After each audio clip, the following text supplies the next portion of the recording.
हैं उनको मैं धन्यवाद देना चाहता हूँ। गणेश चतुर्थी की बहुत बहुत शुभकामनाएं। दूसरी बात कि गणेश जी जो है वो शुभता का प्रतीक है और मुझे लगता है कि हम सबके जीवन में जितने भी कष्ट हो वो बप्पा के आने से दूर हो जाए, यही सबके लिए मनोकामना करता हूँ, अपने लिए भी करता हूँ। और बप्पा तो इसके लिए जाने जाते हैं, हमें बुद्धि दे, बल दें, क्योंकि इनके सामने तो सारे विघ्न दूर हो जाते हैं। तो हमारा मकसद यही है कि पूरे समाज के लिए, बिकॉज अभी हमने इतनी बड़ी समस्या कोविड देखी पूरे मानव जाति के लिए, तो ये सब बप्पा लेके जाएं और हम सब लोग फिर से एक नई ज़िंदगी में नए काम के साथ और पूरी ऊर्जा के साथ लगे रहें। तो जिस तरह से आप कार्य कर रहे हैं, समय का बहुत ही कीमती समय हो जाता है उसमें, और तो बप्पा 5 दिन घर पर पधारते हैं, तो कितना वक्त होता है, आपकी कोशिश होती है कि आप बप्पा के साथ ही निकाल सकें? देखिए, हम लोग तो पूरी कोशिश करते हैं क्योंकि अभी तो हम सब लोग घर पर ही हैं और 5 दिन के लिए हम लोगों ने ये रखा है बप्पा को, और मुझे लगता है कि 7वां साल है। हाँ, ये 7वां या 8वां साल है। और ये जब आते हैं तो एक आपके अंदर ना एक पॉजिटिविटी आती है, एक बहुत एनर्जी आप महसूस करते हैं। तो मुझे लगता है कि ये हमारे पूरे साल भर के लिए एक कोटा होता है कि बप्पा आए, हम उनकी सेवा करें, उनकी आरती करें और फिर अपनी ताकत से लग जाएं। आप क्या कहना चाहेंगे, क्या शुभकामनाएं होंगी गणेश उत्सव की, और किस तरह से मूर्ति जब आप बप्पा की लेने जाती हैं तो मूर्ति का चयन आप किस प्रकार करती हैं कि कौन से बप्पा हैं जो आपके घर में आएंगे? ऐसा तो हर रूप में बप्पा, हर तरह का जो भी है डिज़ाइन दिखने को मिलता है, मूर्ति का तरह तरह की मूर्तियाँ मिलती हैं। लेकिन मैं चाहती हूँ कि चूँकि एक आर्टिस्ट हूँ तो आर्टिस्ट के दिन हमेशा रहता है आर्टिस्टिक गणपति आए थोड़ा सा। तो मैंने इस बार भी जो लिया है गणपति वो ध्रुम बन करके था, धुरमण, और इनका जो सर पे आप देख रहे होगे कि इनके नहीं है पगड़ी वगड़ी कुछ नहीं है, तो थोड़ा डिफरेंट लगा मुझे। और इनके कान बड़े बड़े डेकोरेशन किए हुए हैं, तो ये मुझे अच्छे लगे, तो मैं बोली कि मुझे ये चाहिए।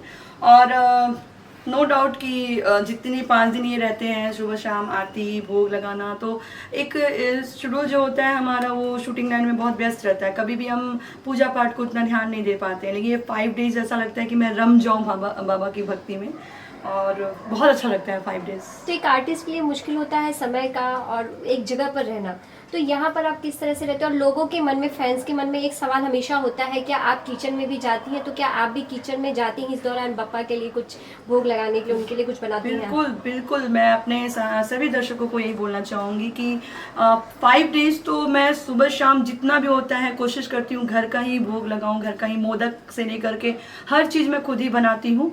और बप्पा इतने, मतलब मैं भाग्यशाली मानती हूँ कि मेरे घर पे आए हैं, तो मैं कभी भी रेडीमेड चीज़ें नहीं लाती हूँ, मैं खुद किचन में करके और सुबह शाम का भोग लगाना, आरती लगाना मैं खुद ही कर देती हूँ। और ऐसे भी मुझे किचन में बहुत रुचि है, तो सब लोग बोलते हैं मैं अच्छा कुक कर लेती हूँ, तो इसलिए मैं जो भी बनाती हूँ मैं खुद बनाती हूँ। और अभी आपके अपकमिंग प्रोजेक्ट कौन कौन से हैं जो अपकमिंग है, और बप्पा से क्या विनती होगी इस प्रोजेक्ट के लिए, क्योंकि कोविड के चलते काफ़ी कुछ बन जी है। बिल्कुल, फर्स्ट ऑफ ऑल बप्पा से यही रिक्वेस्ट करूँगी और विनती करूँगी कि बप्पा इस धरती से कोरोना को ले जाइए।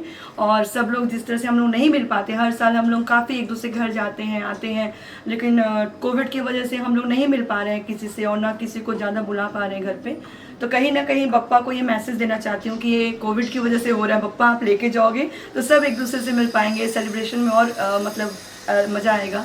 और बस यही है कि जो भी है मिलके अच्छे से कोविड को देखते हुए अपना सावधानी से हम लोग कर रहे हैं पूजा।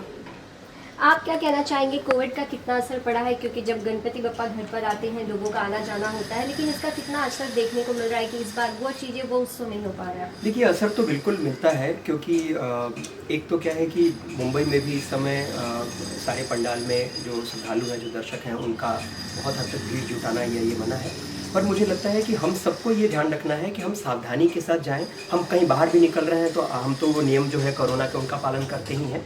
और मुझे लगता है कि हमारे जितने भी त्यौहार हैं, न सिर्फ गणेश चतुर्थी या गणपति बप्पा, जितने भी त्यौहार हैं, जब तक हमारे पूरे भारत देश में वैक्सीनेशन, और स्पेशली महाराष्ट्र में, क्योंकि ये जो मेट्रो शहर हैं यहाँ पे लोगों का आना जाना ज़्यादा रहता है, यहाँ पे पूरी तरह से वैक्सीनेशन ना हो जाए तब तक हमें ये सावधानी बरतनी चाहिए। और बाकी तो ईश्वर है, तो वो हम सबका ध्यान रखते ही हैं। तो वैक्सीन की डोज आपने ले ली है? बिल्कुल ले ली है, फर्स्ट सेकंड दोनों? फर्स्ट डोज ले ली है। और मैं जितने भी हमारे दर्शक हैं उन सबसे भी यही कहूँगा कि वो ज़रूर वैक्सीन लगवाएं, बिकॉज वैक्सीन सिर्फ आपके लिए नहीं है, ये हम सबके लिए है।